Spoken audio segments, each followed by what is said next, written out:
Hello అండి. Welcome to my channel మీతో అలా.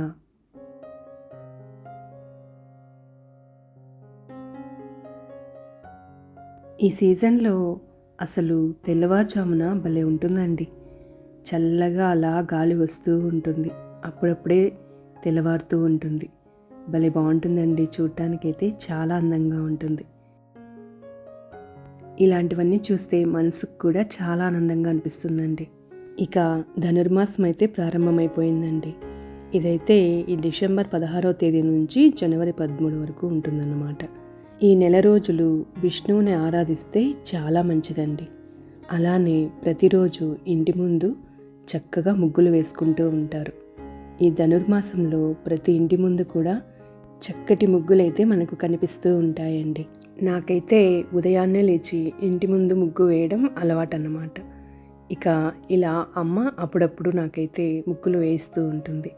ఈ ముగ్గులైతే చాలా బాగుంటాయండి. నాకైతే ఈ ముగ్గులు చాలా ఇష్టం. సో ఇలా అమ్మతో అప్పుడప్పుడు ఈ ముగ్గుల్ని వేయించుకుంటూ ఉంటాను. ఈ నెల రోజులు విష్ణుమూర్తితో పాటు గోదాదేవిని కూడా పూజించడం చాలా మంచిదండి. ఎందుకంటే ఆ గోదాదేవి విష్ణుమూర్తిని ఎంతగానో ప్రేమించి ఆయనను వివాహమాడి ఆయనలో లీనమైపోయిందన్నమాట. అసలు గోదాదేవి ఎవరో ఒక్కసారి మీకు చెప్తానండి. శ్రీ రంగనాథునికి భక్తుడైన విష్ణుచిత్తుడు అనే ఆయన ఒకరోజు తులసీవనం పెంచడానికి భూమిని దున్నుతూ ఉన్నప్పుడు అందులో గోదాదేవి ఆయనకు దొరుకుతుందన్నమాట. అలా ఆ పాపను ఆయనను తీసుకువెళ్ళి గోదాదేవి అని నామకరణం చేసి ఎంతో అపురూపంగా ఆమెను పెంచుకుంటూ ఉంటాడు. గోదాదేవి అంటే గోదా అనగా భూమి, గోదాదేవి అనగా భూమిలో ఉద్భవించింది అని అర్థం. గోదాదేవి కూడా శ్రీ రంగనాథుని మీద ఎంతో ప్రేమతో పెరుగుతూ ఉంటుంది. విష్ణుచిత్తుడు శ్రీవెల్లి పుత్తూరులో ఉన్న శ్రీ రంగనాథునికి ప్రతిరోజు పూలమాలను సమర్పించేవాడు. ఇదంతా గోదాదేవి గమనిస్తూ ఉండేది. ఒకరోజు తండ్రి తయారు చేసిన పూలమాలలను తండ్రికి తెలియకుండా తాను ధరించింది. తరువాత వాటిని అక్కడ ఉంచేసేది. ఇదంతా తెలియని తండ్రి వాటిని అలాగే స్వామికి ధరింపచేసేవాడు. ఇలా ఒకరోజు గోదాదేవి పూమాలను ధరించడం చూసి అలా ధరించడం తప్పు అని వాదించాడు. ఆ రోజు ఇక ఆ పూమాలను స్వామికి సమర్పించలేదు. ఆ రాత్రి స్వామి కలలోకి వచ్చి నాకు ఈరోజు పూమాలను ఎందుకు సమర్పించలేదు అని అడగగా దానికి విష్ణుచిత్తుడు జరిగింది వివరించాడు. అప్పుడు స్వామివారు ఇక మీదట నాకు సమర్పించే ప్రతి పూమాల గోదాదేవి కొప్పులో ధరించిందే ఉండాలి అని అంటాడు. ఇక అప్పటి నుండి విష్ణుచిత్తుడు అలానే చేస్తూ వస్తాడు. గోదాదేవికి ఆ రంగనాథునిపై ప్రేమ రోజురోజుకు పెరుగుతూ ఉంది. ఎలాగైనా స్వామిని వివాహం ఆడాలి అని అనుకుంటుంది. అప్పుడే ఆమె వ్రతం చేయాలి అని అనుకుంది. దీనినే శ్రీవ్రతం లేదా కాత్యాయని వ్రతం అని అంటారు. ఈ వ్రతాన్ని గోపికలు శ్రీకృష్ణుని భర్తగా పొందాలని చేశారన్నమాట. ఇప్పుడు గోదాదేవి కూడా ఆ శ్రీరంగనాథుని భర్తగా పొందాలని వ్రతం చేస్తుంది. తనని తన చెల్లెలను గోపికలుగా అనుకొని ఆ రంగనాథుణ్ణి శ్రీకృష్ణునిగా భావించి 30 రోజులు ఈ ధనుర్మాసం మొత్తం ఈ వ్రతం చేస్తూ 30 పాశురాలను రాస్తుంది. అవి ఆ స్వామికి వినిపిస్తూ ఉంటుంది. అలా విష్ణుచిత్తుని కలలోకి స్వామి వచ్చి గోదాదేవితో తనకు వివాహం చేయమని చెబుతాడు. అప్పుడు గోదాదేవిని పెళ్లికూతుర్ని చేసి మేళతాళాలతో ఆలయానికి తీసుకువెళ్తాడు విష్ణుచిత్తుడు. గోదాదేవి గర్భగుడిలో ఉన్న శ్రీరంగనాథునికి పూమాలలు వేసి తన భర్తగా ఆ శ్రీరంగనాథుని చేసుకుంటుంది.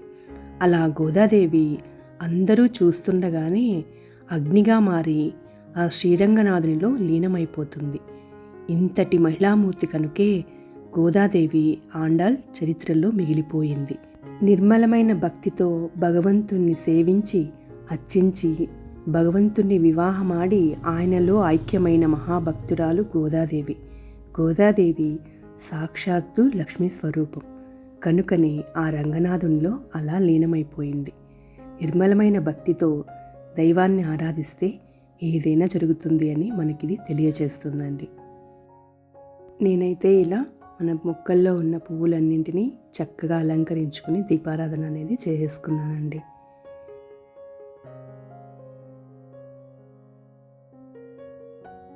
ఇక పూజ కంప్లీట్ చేసుకొని బ్రేక్ఫాస్ట్ అవ్వగానే ఇలా మిల్క్ షేక్ అయితే చేశానండి. నేను ఒక్కొక్క రోజు ఒక్కొక్కటి చేస్తూ ఉంటాను. ఒకరోజు వెజిటేబుల్ జ్యూస్ చేస్తూ ఉంటాను, ఇంకో రోజు ఇలా మిల్క్ షేక్ అయితే చేస్తూ ఉన్నాను. ఈరోజు అయితే బనానాస్ ఉన్నాయండి. సో బనానాస్ వేసి కాస్త నట్స్ వేసి పాలు అండ్ హనీ అయితే వేసాను అనమాట. ఇదైతే చాలా ఫిల్లింగ్గా కూడా ఉంటుందండి, మనకు చాలా టేస్టీగా కూడా ఉంటుంది. నట్స్ తినని పిల్లలకి ఇలా మనం చేసి ఇచ్చామంటే చక్కగా తాగుతారండి. ఇక ఇలా బ్రేక్ఫాస్ట్ కంప్లీట్ అవ్వగానే లంచ్కి అయితే స్టార్ట్ చేస్తానండి. నేను వర్క్ చేసేటప్పుడు ఏదో ఒకటి పెట్టుకుని వింటూ ఉంటాను. ఈరోజైతే ఇలా కనకదార స్తోత్రం పెట్టుకున్నాను.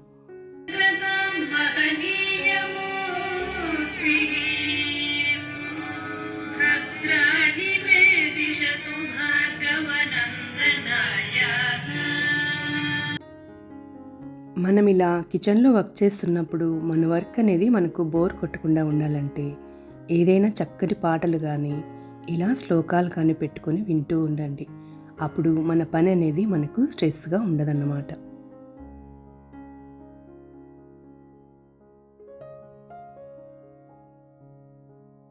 నేనైతే ఈరోజు లంచ్లోకి వెజ్ పులావ్ చేస్తూ ఉన్నానండి.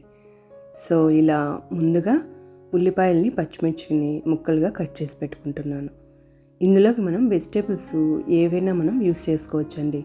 ఇక నాకైతే ఈరోజు క్యారెట్ బీన్స్ మాత్రమే ఉన్నాయన్నమాట. సో ఈరోజు అయితే క్యారెట్ బీన్స్ వేస్తూ ఉన్నాను. మనం ప్రతిరోజు చేసే పనులను బోర్ కొట్టకుండా హ్యాపీగా ఎంజాయ్ చేస్తూ చేయండి. అది మనకు మన పని మీద స్ట్రెస్ లేకుండా చేస్తుంది. నేనైతే చక్కగా ఇలా పాటలు పెట్టుకొని నా పని అయితే చేసుకుంటూ ఉంటానండి. ఇక ఇలా వెజిటేబుల్ రైస్ కోసం అయితే క్యారెట్ బీన్స్ని చక్కగా ముక్కలుగా కట్ చేసి పెట్టుకున్నాను. ఈ వెజిటేబుల్ పులావ్ అయితే చాలా ఈజీగా మనం చేసుకోవచ్చండి. సో ఇదైతే నాకు చాలా ఈజీగా అయిపోతుంది అనిపిస్తుంది. ఇలా వీటన్నింటిని మనం రెడీ చేసి పక్కన పెట్టుకోవాలి. ఇప్పుడు బాండి పెట్టి అందులో ఆయిల్ వేస్తున్నాను.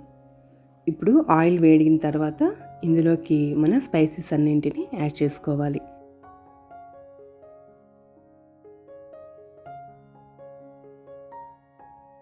ఇలా ఇవన్నీ వేగిన తర్వాత ఇందులోకి మనం పచ్చిమిర్చి ఉల్లిపాయలను కూడా వేసుకొని బాగా ఫ్రై చేసుకోవాలి.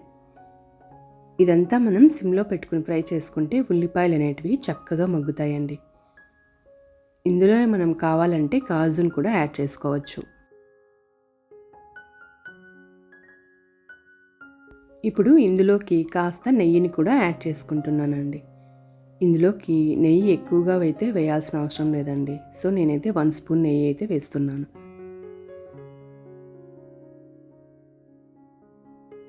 ఇలా ఇవన్నీ వేగిన తర్వాత ఇప్పుడు ఇందులోనే కాస్త అల్లం వెల్లుల్లి పేస్ట్ని కూడా యాడ్ చేసుకోవాలి. దీన్ని అయితే మనం పచ్చివాసన పోయే వరకు చక్కగా దీన్ని వేపుకోవాలండి.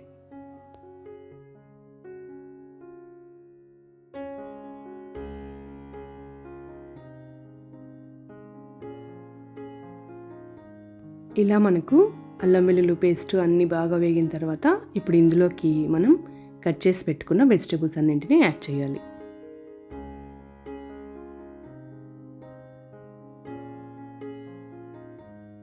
ఈ వెజిటేబుల్ అన్నింటినీ మనం చక్కగా ఫ్రై చేసుకోవాలండి. ఇవి ఇందులోనే బాగా మగ్గిపోతాయి అన్నమాట. ఇలా దీన్ని బాగా ఫ్రై చేసుకోవాలి. ఇలా సిమ్లో పెట్టుకొని ఇది బాగా ఫ్రై అవ్వనివ్వాలి. ఇప్పుడు ఇందులోనే కాస్త గరం మసాలాను కూడా యాడ్ చేసుకోవాలి. ఇలా దీన్ని బాగా ఫ్రై చేసుకోవాలండి. ఇప్పుడు మనం ఇందులోకి వాటర్ని యాడ్ చేసుకోవాలి. నేనైతే 1 గ్లాస్ రైస్ వేసానండి. సో దానికి 2 గ్లాసెస్ ఆఫ్ వాటర్ని యాడ్ చేస్తున్నాను. అలానే ఇందులోకి రుచికి సరిపడా సాల్ట్ని కూడా యాడ్ చేసుకోవాలి.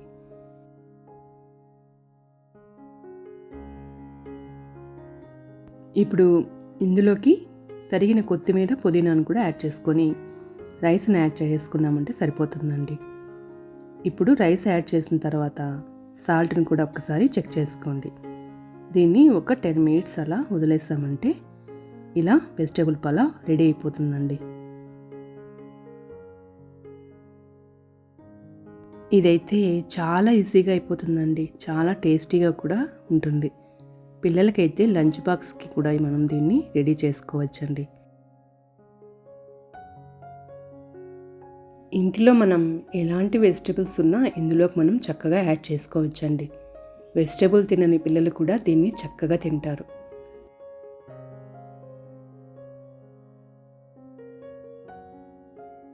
ఇలా అప్పుడప్పుడు మనం వెజిటబుల్తో టేస్టీగా చేసామంటే పిల్లలు కూడా చక్కగా తింటారండి. ఈరోజు లంచ్ అయితే ఈ టేస్టీ పులావ్తో హ్యాపీగా ఎంజాయ్ చేసాం. ఇదండి ఈరోజు వీడియో. ఈ వీడియో మీకు నచ్చిందని అనుకుంటున్నాను. ఈ వీడియో మీకు నచ్చినట్లయితే లైక్ చేయండి, షేర్ చేయండి, సబ్స్క్రైబ్ చేయండి. Thank you for watching.